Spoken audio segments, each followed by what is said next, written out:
вопроса подготовили два бывших руководителя Якутска и действующий председатель Якутской городской думы. Хронометраж ответа до 2 минут для каждого участника. Прошу прощения, Айталина, я должен немножко объяснить зрителям нашим и тем, кто присутствует. Изначально у нас планировалось быть 8 человек, но вчера кандидат Илья Прокопьев отказался, и двоих сегодня, Михаила Заболотного и Илью Паймушкина, как нам сообщили, Верховный суд не восстановил в качестве кандидатов, поэтому осталось 5 человек. И у нас 3 вопроса. 5 человек, мы думали, что будет это более-менее, один вопрос на 2-3 человека, да. Поэтому мы, видимо, так сделаем. Первый человек, Юрий Семенович Коркин, задает вопрос 2 кандидатам за первой и второй трибуной. Сардана Владимировна, 3-я, 4-я трибуна. Ну и Ивану Юрьевичу придется самому уже разбираться с Альбертом Никандровичем. Давайте так, хорошо? Здравствуйте, уважаемые кандидаты. Горожане жалуются на плохую работу управляющей компании по эксплуатации жилого фонда. Если вы станете мэром, что предпримете по изменению ситуации, которая позволила бы качественно изменить содержание и эксплуатацию жилья?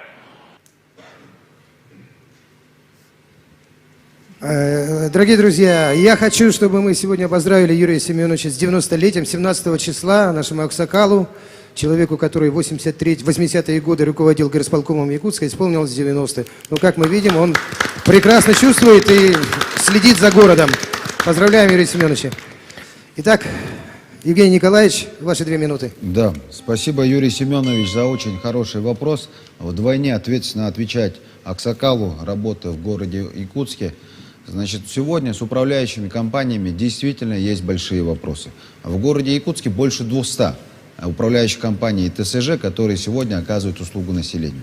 Очевидно то, что ряд из них способны это делать качественно, а ряд из них не способны ввиду несостоявшейся экономической модели. Очевидно, что управляющие компании, которые обслуживают по 1-2 дома, не могут качественно эту услугу оказывать. Сегодня задача администрации города Якутска должна быть способствовать гражданам открывать и видеть глаза, каким образом необходимо выстраивать свои отношения с управляющими компаниями. К сожалению, надзор сегодня это республиканские полномочия, УГСЖН сегодня ведет надзор за деятельностью управляющих компаний, но тем не менее, город Якутск сегодня должен включиться в этот вопрос в части помощи проведения общих собраний для людей, введения рейтинга управляющих компаний для того, чтобы сегодня объективно видеть, какая управляющая компания справляется с поставленными задачами и способна инвестировать в ту же ремонтную программу. По экономике очень просто. Управляющие компании, которые эксплуатируют малый жилой фонд, могут обеспечить себе только работу. Есть управляющие компании, которые берут по 1-2 дома, и желательно, чтобы они были новые от застройщика, в течение 5 лет эксплуатируют, получают плату, не ремонтируют ничего и потом пропадают. В итоге получается задолженности перед ресурсоснабжающими организациями, у них кредиторка висит, и у людей, значит, уже дом, который стоял несколько лет без ремонтов. Поэтому наша задача, мы сегодня увидели при работе с трехлеткой благоустройства, где мы призываем выступить партнерами управляющей компании, то, что есть хорошие управляющие компании, есть плохие. Мы будем вести этот рейтинг абсолютно открытый для всех. Евгений Николаевич, спасибо. Сам Анатольевич, ваши 2 минуты. Этот же вопрос. Этот же вопрос.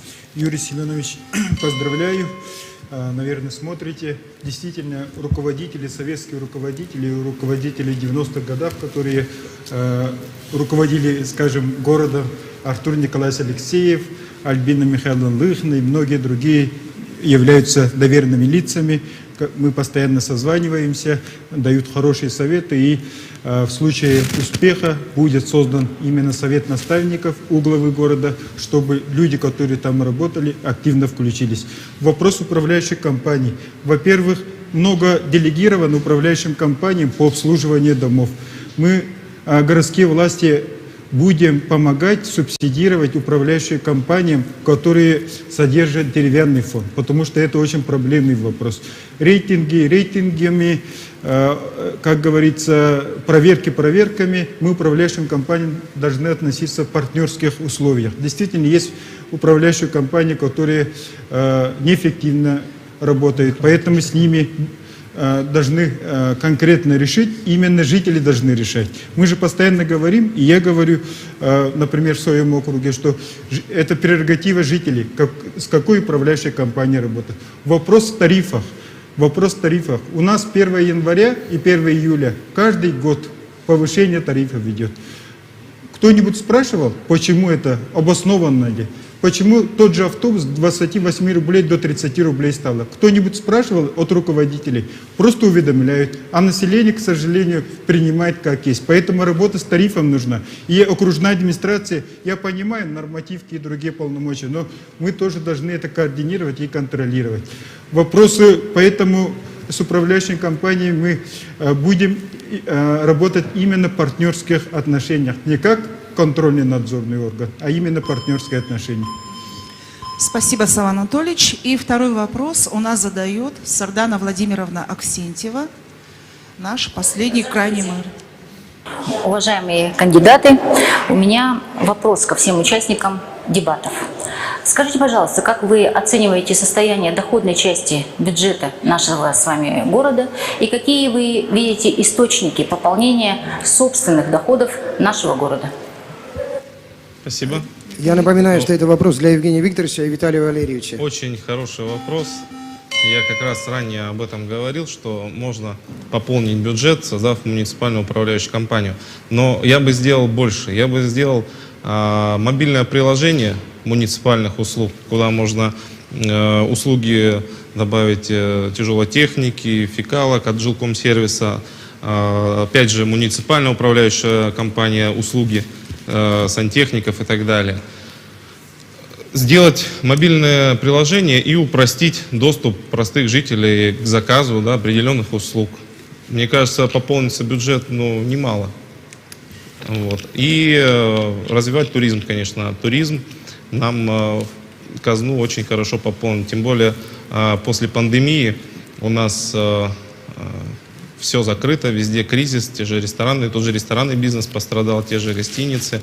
Вот. Я думаю, туризм у нас подымет этот бизнес, налоги пойдут в бюджет, потому что за 2020 год у нас дыра в бюджете по поступлению налогов. Многие предприятия закрываются. Ну и, естественно, нужно поддерживать малый и средний бизнес. Не кошмарить их всеразличными проверками, штрафами и так далее, а дать возможность развиваться и помогать. Вот. На самом деле бюджет пополнить возможностей у города очень много.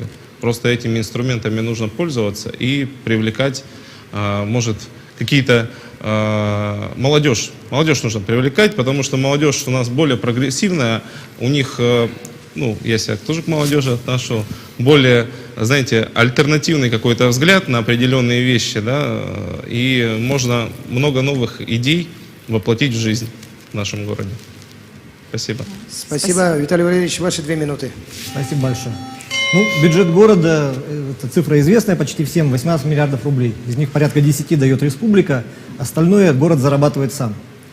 5 миллиардов это НДФЛ, и 2,2 миллиарда, здесь я поправлю, не упрощенная система налогообложения, а 2,2 миллиарда дает совокупный налог. Туда еще и патенты входят. Так вот, из 8 миллиардов собственных доходов 7,2 приносит малый бизнес и зарплаты. Соответственно, выход для пополнения бюджета, он, в общем-то, ровно один. Нужно создать максимально удобные условия для развития малому и среднему предпринимательству на территории города Якутска. Сегодня у нас, к сожалению, есть определенный перекос в сторону так называемой креативной экономики. Вот IT, кино, туризм, вот это вот наше все, вот это все время на слуху, про это высокие руководители все время говорят. А вот какая-нибудь торговля, это, например, это что-то такое, презрительное. При этом до 60% доходов по совокупному налогу дает именно презираемая торговля и общепит.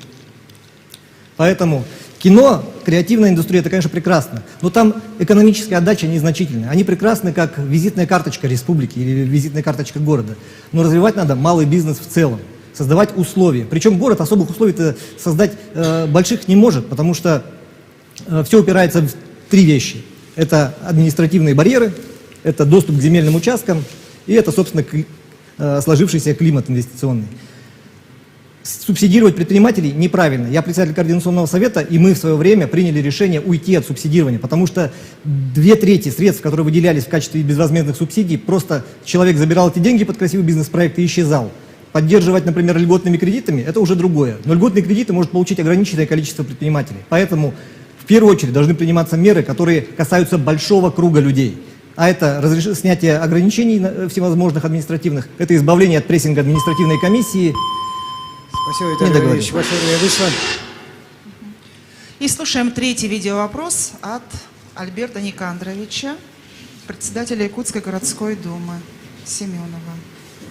Добрый вечер, уважаемые кандидаты на должность главы городского округа города Якутска. У меня к вам вопрос следующего характера. Как вы будете решать в случае своего избрания проблемы реконструкции и строительства детских садов и школ в центральной части нашего города? Спасибо. Я напомню, что мы декларировали равенство условий для всех кандидатов, но так получилось, что Иван Юрьевич у нас получает себе персональный вопрос. Итак, Иван Юрьевич, ваши 2 минуты. Пожалуйста, таймер. Ну, по всей видимости, с учетом того, что мне одному один вопрос достался, время нужно было давать 4 минуты. Вот. Хорошо, спасибо за вопрос. Значит, Альберт Никандрович, каким образом можно решить вопрос реконструкций? Ну,